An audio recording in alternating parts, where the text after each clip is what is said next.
আসসালামু আলাইকুম, আশা করি সকলে ভালো আছেন। আজকে সকাল সকাল এই ছাই দিয়ে দিলাম। চুলার যে ছাই আছে, কবুতর এই ছাইটা খুবই পছন্দ করে, আপনারাও দেবেন। এই ছাই খাওয়ার কারণে কবুতরের যে উপকারিতা হয় সেটা হচ্ছে ওর গার পোক থাকে না, পোকামাকড় দূর হয় এবং পেট ক্লিয়ার হয়। এরপরে পানি দিয়ে দিয়েছি, দেখেন সিমেন্টের একটা পাত্র বানিয়েছি, সেটা হচ্ছে পানি দিই আমরা। এখানে দেখেন প্রায় জোড়াই হচ্ছে, প্রায় পেয়ারই হচ্ছে ডিম পারবে। ওই এক জোড়া চলে গেল, প্রায় রেসার।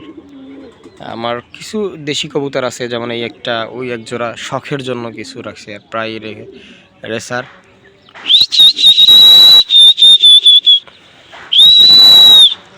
আহ আহ আহ আহ আহ আহ আহ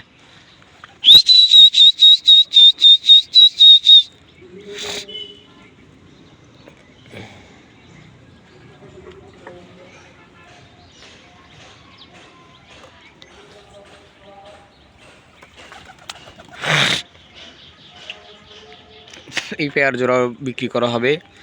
অল্পতেই ডিম পারবে, প্রায় 2-1 দিনের মধ্যেই ডিম পারবে এই পেয়ার জোড়া।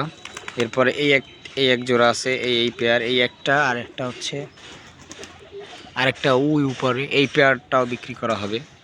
যদি কারো লাগে ইনবক্সে মেসেজ দিতে পারেন, যোগাযোগ করতে পারেন।